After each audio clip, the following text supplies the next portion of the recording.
What you're about to hear isn't just another feel-good message about being kind or loving unconditionally. This is a journey into the depths of the human mind, a powerful insight uncovered by Carl Jung, one of history's most influential psychologists, after decades spent exploring the soul. If you've ever felt like your kindness backfires, like people take your genuine goodness for granted, or that the more you give, the more invisible you become, then this message is going to explain exactly why that happens. Jung began noticing something unsettling. A recurring theme stood out to him in his work with patients. The ones who saw themselves as overly virtuous, almost too good, were often the ones carrying the deepest pain. But what does it actually mean to be good? In today's society, we've built an unrealistic, idealized version of goodness. Someone who is endlessly available, who never sets limits, always forgives instantly, and constantly puts everyone else's needs ahead of their own. Jung came to a powerful realization. This kind of goodness isn't just misleading, it can be dangerous. Because when we start confusing kindness with self-erasure, when we believe that love means having no boundaries, we slowly begin to destroy ourselves from the inside out. Jung discovered something deeply disturbing. The harder we try to be flawlessly good, the more power we give to our shadow, that hidden side of us we try to ignore, suppress, or deny.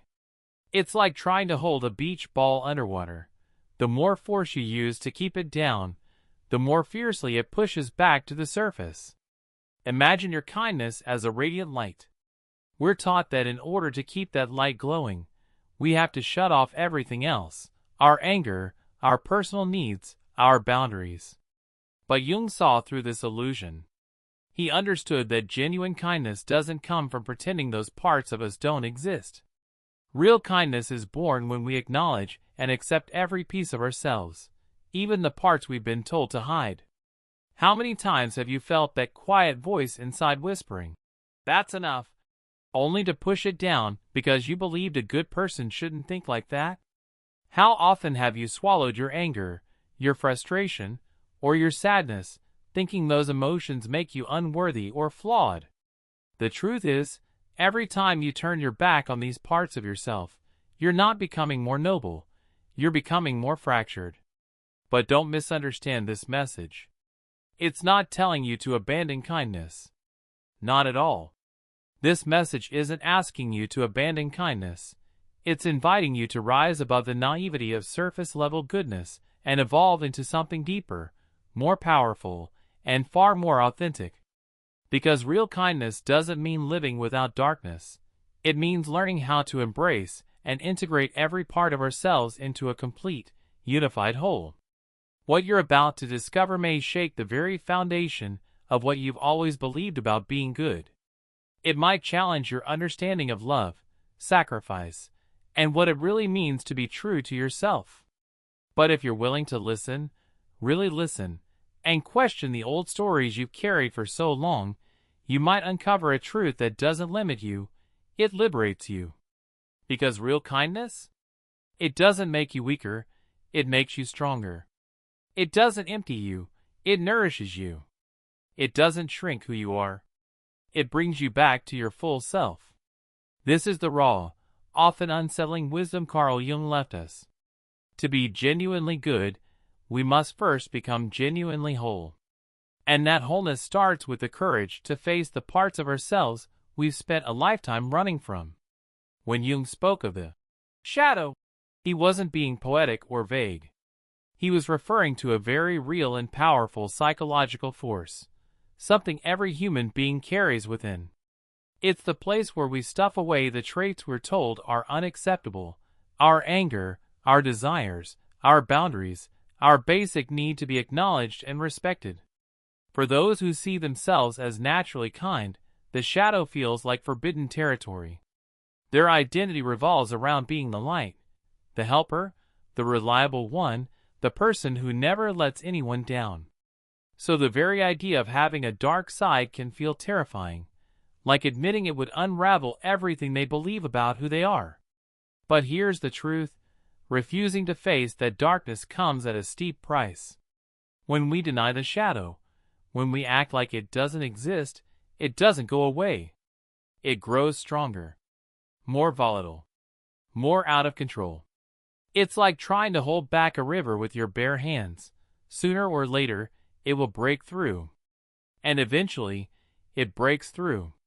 Suppressed energy doesn't just vanish, it warps. It distorts. It finds its way out in forms we never intended and often can't control. People who identify as overly kind often feel this in quiet but painful ways. It shows up as resentment, the bitter aftertaste of giving to someone who never gives back.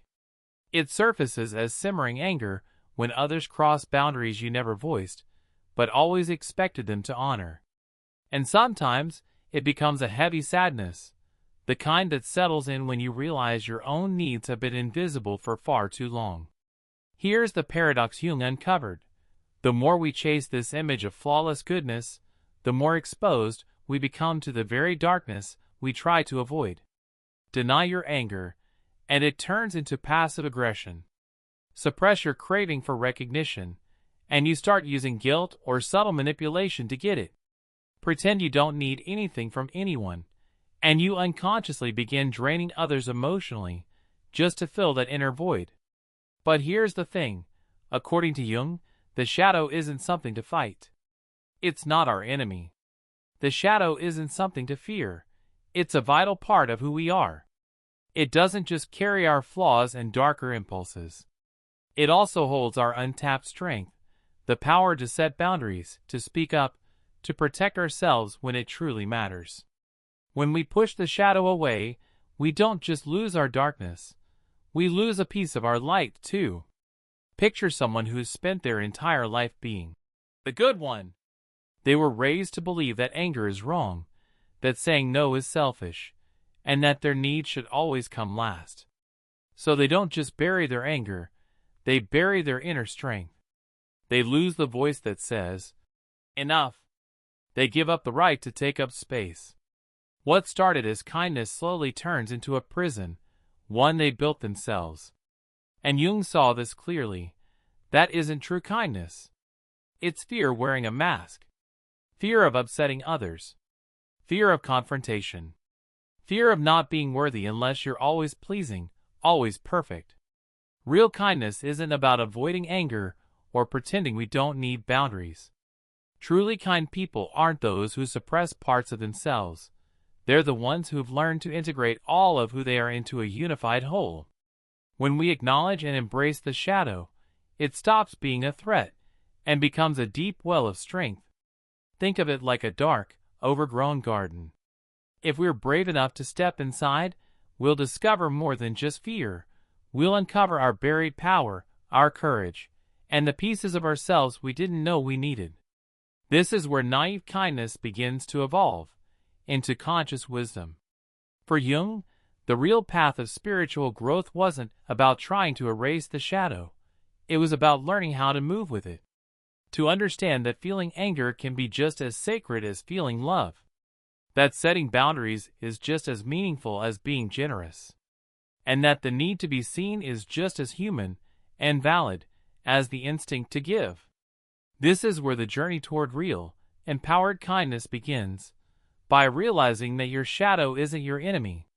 It's a forgotten part of you, waiting to be acknowledged, welcomed, and respected.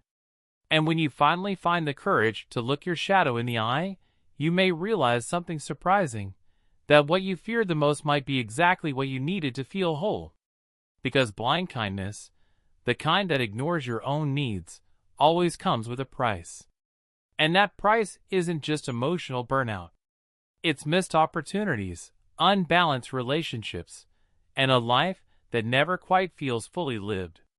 It shows up in the constant fatigue of the giver who never stops giving, in the quiet frustration of someone who always puts their own needs last, and in the hollow loneliness of being surrounded by people who love your help, but never truly see you. Imagine a person who's built their entire identity around self-sacrifice. They're not just giving their time or their energy, they're giving away vital parts of who they are.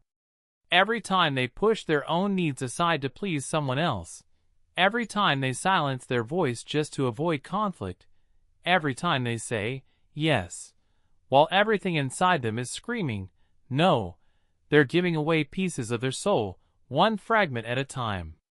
Today's modern martyr doesn't wear a crown of thorns. Their suffering is hidden. It shows up as restless nights spent worrying about everyone else's problems, as one-sided relationships where they constantly pour in but rarely feel filled, as a calendar crammed with obligations to others, leaving no room for themselves. And what makes it harder is that this way of living is not only accepted, it's applauded. Society often praises this kind of self-abandonment as noble, without recognizing the quiet erosion happening underneath. Jung noticed this pattern, and he traced it back to something even deeper. For many, the roots of this self-sacrifice reach all the way into childhood. Maybe you were that child, the one who had to be the good one to keep the peace at home. Maybe you grew up believing that your value came from how much you could do for others. That love had to be earned through service, selflessness, and sacrifice. These early lessons become invisible chains, quiet but powerful, that keep us trapped in patterns of self-neglect. For someone living with blind kindness, their relationships often follow a familiar script. They're the go-to confidant, the rock, the one everyone leans on, the one who always shows up, no matter what. But when they reach out for help, what they find instead is silence, an unsettling emptiness. People have grown so used to receiving from them, they never even think to give anything back. And that creates a very specific kind of loneliness, being surrounded by people who appreciate your kindness, but never truly know your heart. The exhaustion that builds from always giving isn't just physical. It's a deep, soul-level weariness, the kind that doesn't just steal your energy, it steals your joy. It feels like a slow, spiritual death, where the person gradually disconnects from their own dreams, desires, and needs. They begin to exist solely for others, hollowing themselves out in the process. Over time, they stop being a person in their own right, and start functioning as a tool, a vessel used to meet everyone else's needs but their own. This imbalance creates a toxic cycle. The kinder they are, the more others rely on them. But at the same time, they become more and more invisible, even to themselves. It's a form of codependency, cleverly disguised as virtue. But underneath the praise and admiration, it's still a prison, one they've unknowingly built for themselves.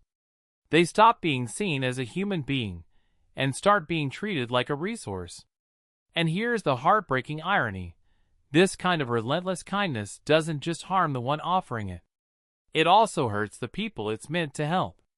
By constantly rescuing others, by always stepping in, by never allowing people to face the consequences of their own choices, the chronically kind person ends up stunting the very growth they hope to nurture. This pattern doesn't just drain you, it breeds something deeper, resentment. The quiet, aching resentment of someone who gave their all, and got almost nothing in return. Of someone who showed up for everyone, every time, and yet, when they finally needed support, found themselves standing alone. And when that resentment is buried beneath layers of forced kindness, it becomes toxic, a slow-acting poison that seeps into every relationship, often without anyone realizing it. This is the true cost of blind kindness. It's not just the loss of time, or energy, or peace of mind. It's the loss of connection to who we really are, to our deepest desires, to our right to set healthy boundaries. We slowly become watered-down versions of ourselves, people who exist mostly to serve others, while our own identity fades quietly into the background. Integrating the shadow is anything but easy. It's not smooth. It's not comfortable.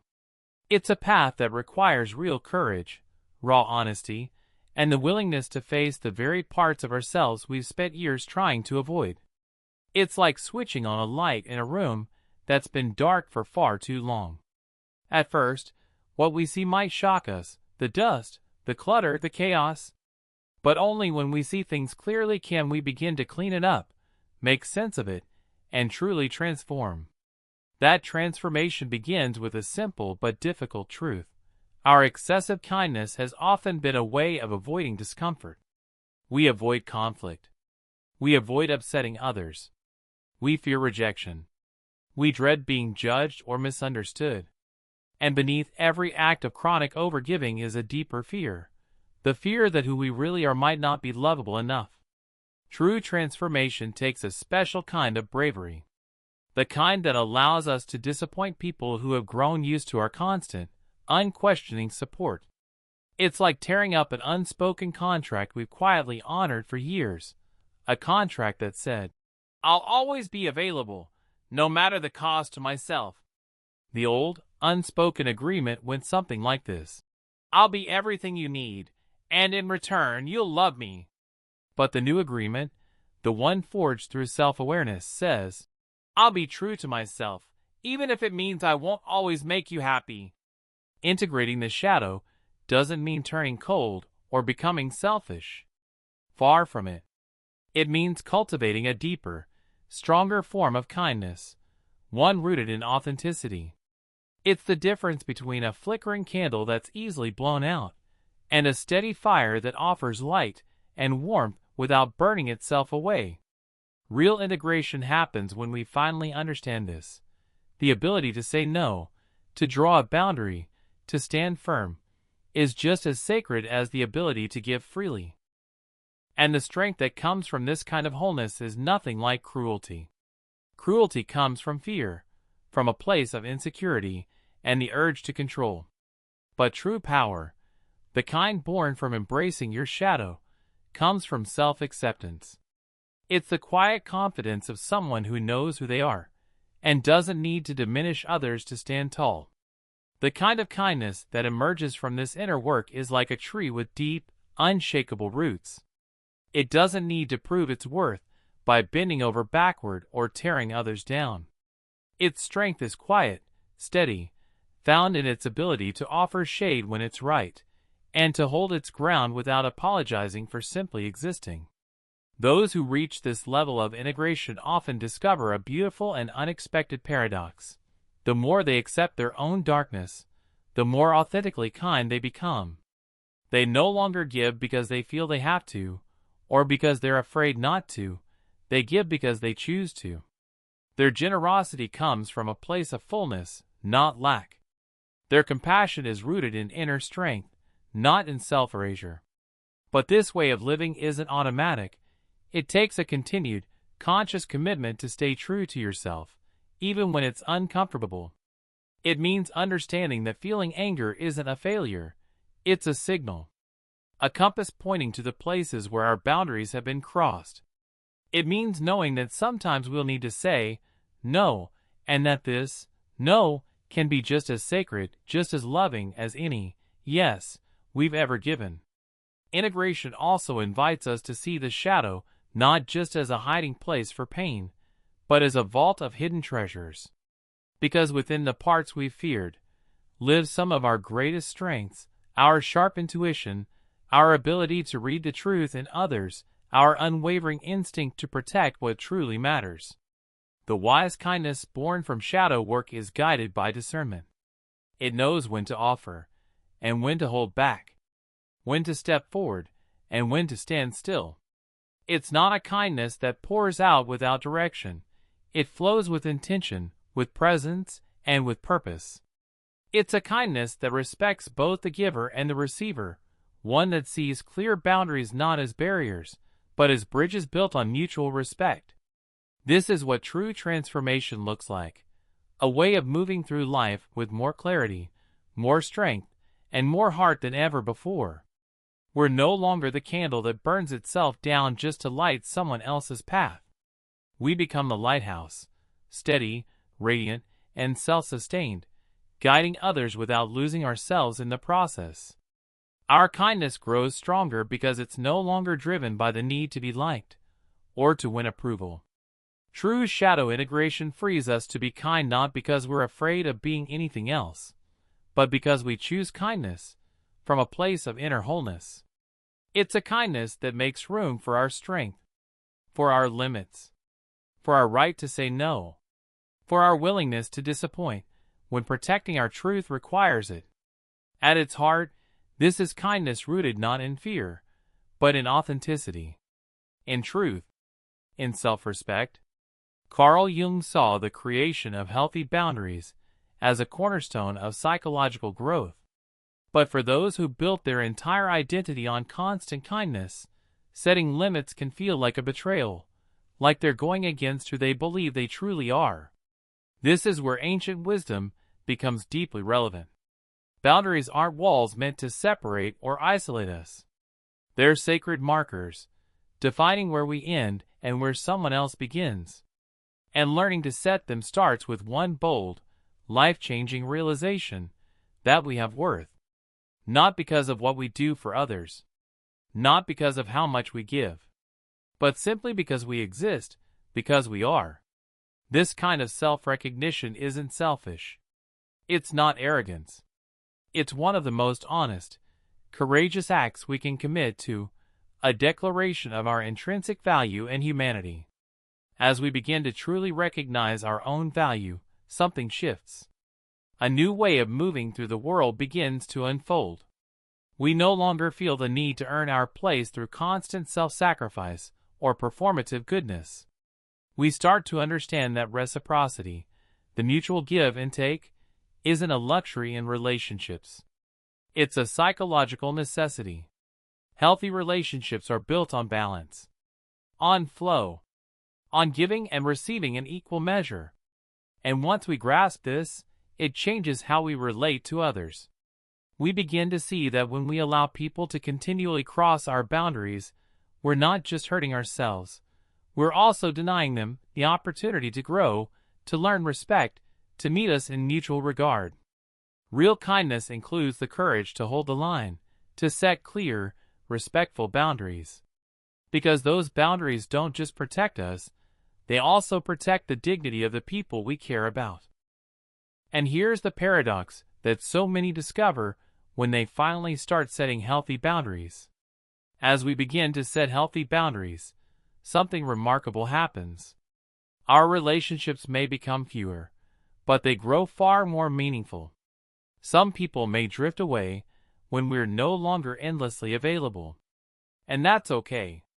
Because the ones who remain are the ones who truly respect us, not just for what we give, but for who we are as whole, complex human beings. Learning to set boundaries also means developing a new emotional vocabulary.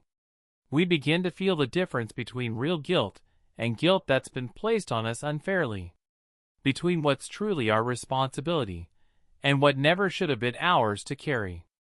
We come to understand something vital: our time, our energy, our emotional capacity. These are limited. They are sacred. And we can't keep giving if we're running on empty. Boundaries aren't just protective, they're restorative. They ensure we still have something meaningful to offer when it really matters. The real protection of our kindness doesn't come from shutting the world out or building walls. It comes from cultivating discernment, from knowing where, when, and with whom to share our gifts. It's a lot like tending a garden. It needs boundaries to protect it, and care to help it grow. Both are essential. When we guard our energy with intention, not out of fear, but out of wisdom, our capacity for true kindness doesn't shrink. It deepens. It strengthens. This is the quiet alchemy of transformation. It begins the moment we allow our light and our shadow to move together, not as enemies, but as partners. It's like watching two streams flow into one, creating something entirely new. Not just light, not just dark, but a deeper, wiser power that comes from conscious wholeness. The alchemical journey truly begins when we stop resisting our dual nature, when we stop trying to fix ourselves by cutting out the parts we don't like. Jung discovered that real transformation doesn't come from eliminating our darkness. It comes from listening to it, letting it teach us what we've been avoiding. Our anger? It's a signal, showing us where boundaries are needed. Our resentment? A clue, pointing to the places we've overgiven and been depleted. Our sadness? A quiet messenger, revealing where we still need care and healing. From this process of integration, a new kind of strength is born, not the brittle force of unchecked aggression, and not the quiet collapse of kindness used to please. It's a strength that's been forged like gold, refined through the fire of honest self-awareness. What emerges is a new kind of power, refined, balanced, and deeply rooted. A power that knows when to step forward and when to step back, when to give and when to hold steady, when to speak and when silence is the wiser choice. People who reach this level of integration carry a distinct presence. They don't need to announce their strength or prove their goodness. They simply are. Their authenticity becomes their shield, their truth, their quiet sword. They've discovered that true strength isn't found in controlling others. It's found in mastering themselves. The wisdom that comes from this transformation is like a flame under control, one that can offer warmth or protection, depending on how it's directed. And those who live from this place understand something vital. Their power was never meant to dominate. It was always meant to protect what's sacred, including their own soul. They've come to understand a powerful truth, that kindness without discernment can be just as dangerous as power without compassion.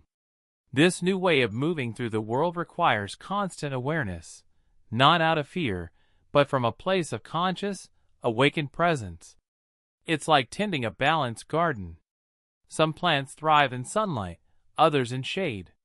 And the wise gardener learns to care for both, understanding that each has its role in creating a thriving ecosystem. In the same way, we learn to care for both our light and our shadow, honoring both, knowing that wholeness comes from integration, not suppression. The kindness that grows from this inner alchemy is no longer a reflex born from guilt, fear, or old wounds. It's a deliberate, empowered choice, made with clarity, strength, and love.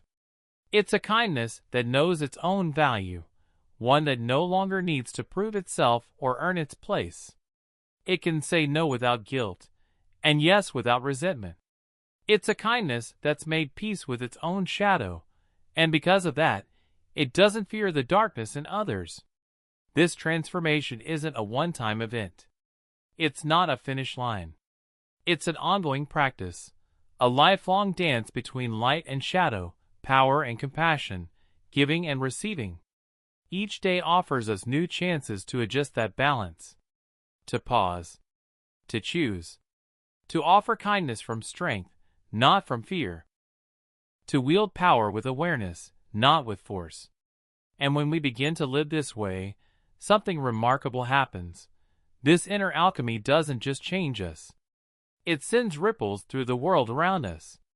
When we allow ourselves to be whole, fully, unapologetically whole, we silently give others permission to do the same. By showing that it's possible to be both strong and kind, powerful and compassionate, we redefine what it truly means to be human. The final stage of this transformation brings us to a liberating realization that real kindness isn't a cage that confines us, it's a force that sets us free. It's not a mask we wear to win approval. It's the natural expression of who we are when we're living in alignment with our truth. It's a way of being where compassion and power are no longer at odds. They rise from the same deep source within us, where our light and our shadow no longer compete, but work together to create something far greater than either could alone. The journey we've taken through Jung's wisdom isn't just a set of ideas to think about. It's a living, breathing invitation to wake up, to integrate, and to transform. From the inside out. Transformation begins the very moment we accept that our kindness doesn't have to be flawless to be meaningful, that our power doesn't need to be feared in order to be respected, and that true wholeness embraces both our light and our shadow. Jung showed us something profound, that the path to a more authentic, empowered life isn't found in rejecting who we are.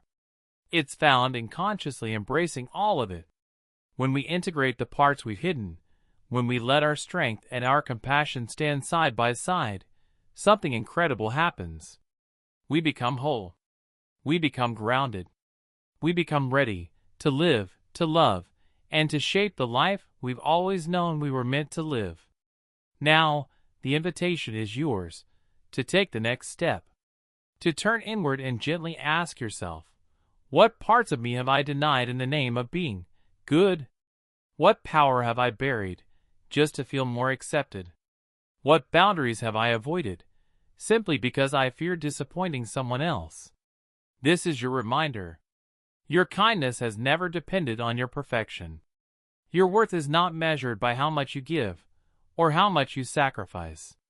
Your strength doesn't take away from your ability to love. And your boundaries? They don't make you any less deserving of love. They honor your humanity. The transformation Jung calls us toward isn't a final destination.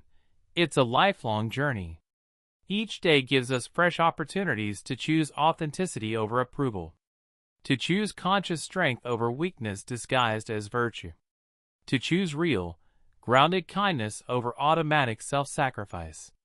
What the world truly needs now are people who have embraced their full selves, light and shadow, and who understand that genuine goodness doesn't come from denial, but from conscious integration.